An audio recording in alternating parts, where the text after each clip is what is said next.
Gogitv Africa and money bisu amushi. I said that the I no promo etua the prom to break us your ball and a bremo. Na eneso so and some kakra and central for akuchini akope. Na me semu for so as sem as soon as project is so bar on far bema eda. And now no way you did candidate ama men and the baby somu. Set an area prom to break us your ball. Na kase boy betin sem bi afa 11 I share a fiase man of many so betin sem bi afa Ukraine and Russia so soon sense and talk a beer ever so now church so betin sem bi afa and question be as way my more and I'm so many people much sure monka they used to equal to be I am so betin and sem ebi we next ma Gogi and my cambuma the baby so say an area prom to break Casebo Casebo milk will be our summer sin am at the brow New Orleans Music and Talent School. The sea about 7 Guama dial soon saw by ye, you mapa, away mine near Mount Gogi, as soon as Abem. Some person was young to one, brand New Orleans Music and Talent School. A person was musical instruments, yeah, say drums, saxophone, guitar, baby episode piano, vocal training away. New Orleans Music and Talent School, Abba, Sabesum as soon papa, Heritage Media, and so swaba, Sabesum media works in the idea, Papa Donye. Na ya krado sebe sumu ama wani aje First Zone Properties and Investment Group so aba wonsa ase ho sensem nyina de ka bedon ye wo pasase papa ama so chimbia eni ho na ne bo eda fom de a First Zone Properties and Investment Group wo asase bi na pesa wo ton na wo ko bi am na bo ho de ru amawa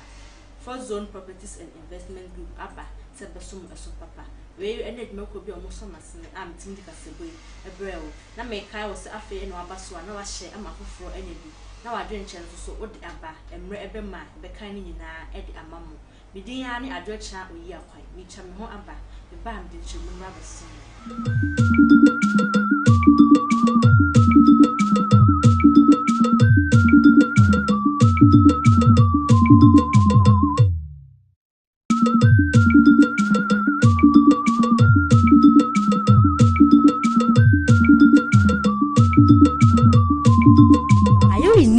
Media service such as live streaming, photography, video production, graphic design works like logos, flyers, brochures. Heritage Media got you covered. Contact us on 0246 501946 or 0207 013485. Heritage Media, the home of transformation. As papa ne border from na man so chimbia ni hu na aface so langa so sensembia ni hu dia na make am for First Zone Properties and Investment Group amount e asase na wo pe new sites deetete anase de stand esiso Zone Properties and Investment Group aba seb ma da yeso nyina abem enti fa won sa so won sensem nyina abedon ye be ho First Zone Properties and Investment Group of Kumasi Kronum Cement aye ben top hospital so wo ya chechemu bia Fresa number 0246 501946. Fourth Zone Properties and Investment Group in Sasura.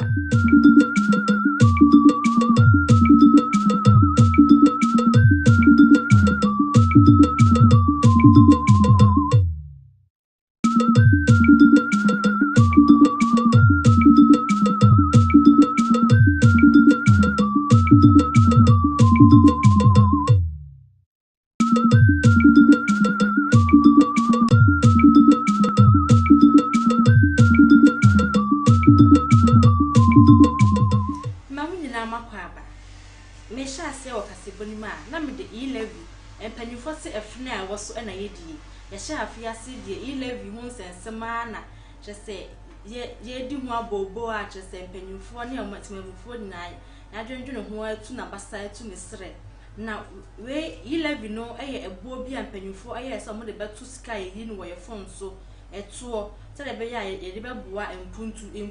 wo ye mayi mu na saa se me se na amanfo bebre na akasafa ho bi se o mo bepene bi so o mo mpene chese ye di hu abobo wa nisa na we say na otrotro a owo People's National Conference PNC oda and owo ehonum no ode betu dwa say e-levy no akwaye no ho necessary evil say ye pese ye tum pound dia e wo say ye di e-levy no tum na say yanja ntuma be ye den say aban ebetimi atu ya admayefo a omowo oman yi emu eka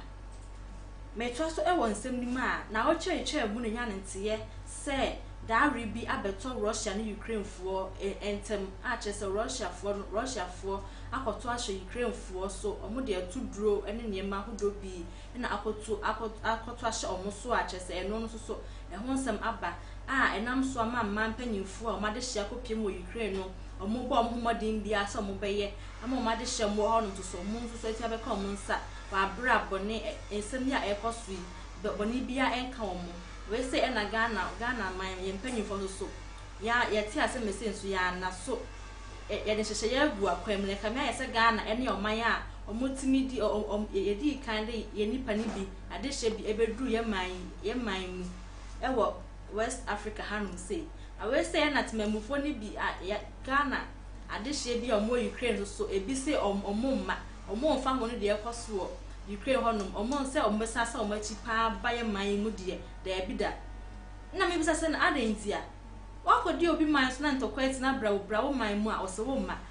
na enti ede wa de pote panite wo man mu a enti be obi man so wakodi ye kan yes ohoho asem emobo na ntokwet obi man so na akoye ohoho na brafie be afie asumje wa osewo ma ache se omo se ahokyere e wo man Ghana so ombe ene so ombe free to koma asa be da ho kire mu de ene ombe ka Ukraine ho no ma na etuo no bomb no embobo entutu om na entutu om ya rabo semi ye pan asisi am no ka say osuafo a ohwe Ghana ye ne amana ne nsensem so eye madam Shirley Boche e da betu ja say omo yetimi Ghana de hye omotimi free Ukraine ho no omo bro ahanum ene akire ena omotimi free Ukraine ho no ma omode hye agu akwam so omotimi abedru ye man mu asomdie mu wa brabo ne bia ento omo metwa so e won nsem ni ma akwanhye bi asi e wo Sevia Junction e wo Asante Mountain mu a enam so ama maami bi ahwe ne nkwa amienu so omo akoti bia ni enyan mu pa asisi am no ka say e de omo akọ Confanochi Teaching Hospital a e wo Bantima e wo Kumasi Mountain metwa so e won nsem ni ma na no Jordan so esuo brani bia etoye no tese meka me said Ghana ha gina na enso no toye na eho na ye bo ekopiem ewo otimanten mo ekro be fe no se kejebi eho ensuo ni from akasia efaye enam so ema omu post bi etutu ye ma eho teach ma tese e free na Jordan na enso toye no besi nam no ka say omu enya akania ewo ho no na chese omanfo charge adro esu efso omu ne ma bebre na omu e dia hyehye esukoche mu no say omunya kania emfa preserve omunyama no omode kania eye adwuma so omusu say enam so ama omadwuma no ekofom to mo sere afan say ene ECG fo omo hyen kania asem so ewoye man mu so omehwe na post e ho atetichema ewo omo manten ho no so omo enya ho bibi ema omo metwa so ewo nsem ni ma na ye de ni ekire free mountain e ho na ko be a friend say asen da wo mako e ho no na aban school bi e wo ho no mo so say school dan encheme ba ne say o man panida da John Evans Atamils okone crèche wonya ne ba bi ko aben ebreso e na almost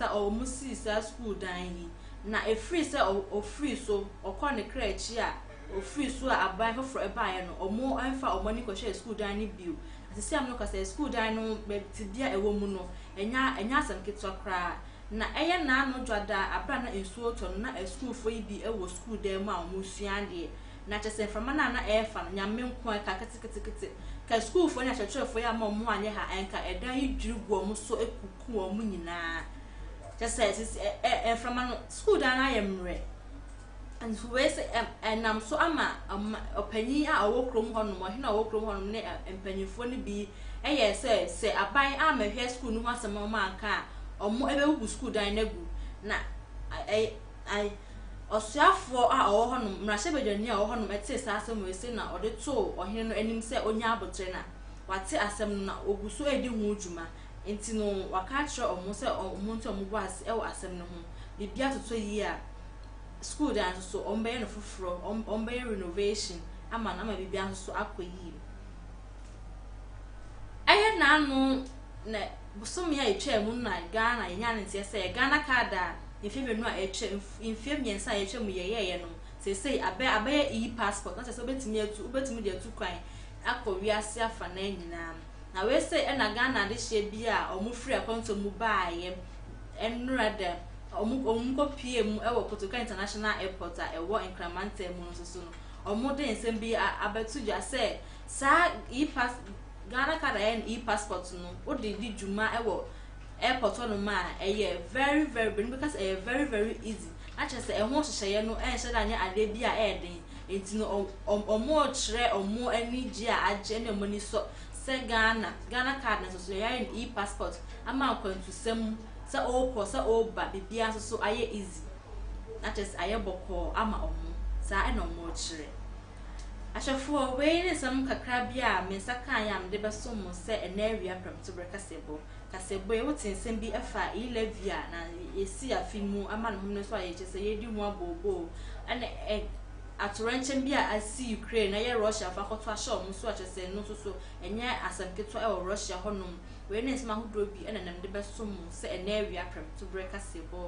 kasebo e me ko bi na mo so masene ametim de brem New Orleans Music and Talent School, Onyum to Homes and Simbiari, I crowd say a bebo, now some papa. Heritage Media, as if our media works nina bedoye, I ba, sebebo, amawani aje. First Zone Properties and Investment Group, on sa someone's and Simdinandi, a yauda soon, so we are Sasira. Wouldn't how, First Zone aba, sebebo, amawada soon in abem. Way any edgement could be on so masin, amtimidica simple, a bro, Kronum cementing. Mobile top hospital e ho na dwuma komi ese nyina mabọ mudi ebutu wo hia hwehwe mu bia betimi afre 0246 501946 na me kwaso aka wo se wo be share amaye na woja wadwe nche nso so na yakenkan ni nyina e dia ma na bibia nso akoyie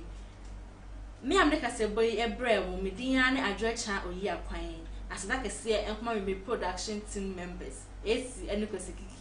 damase asada kese so enkoma wo a wo hwe me se wagibre na wo hwe na wo tiensem bi a ekoso mamu nyina mo ene hwe ade na me adomoch na promote a bisade nsem kakra me sabeka no e ba besom makram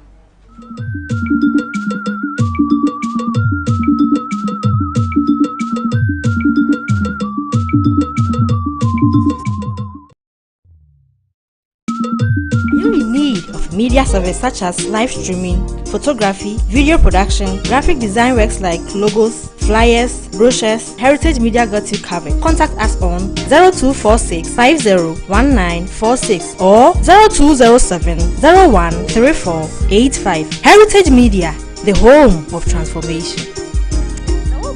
Papa ne border form na manso chimbia ni hu na afa so langa so sansem bia ni hu dia na make am for Fourth Zone Properties and Investment Group amount e asase pe na wo pe new sites there tete anase de esi na esiso. Zone Properties and Investment Group aba. Se ma da yeso nyina abem. Enti fa won sa so won sensem nyina abedon ye. Be ho for Zone Properties and Investment Group ewo Kumasi Kronum Cement.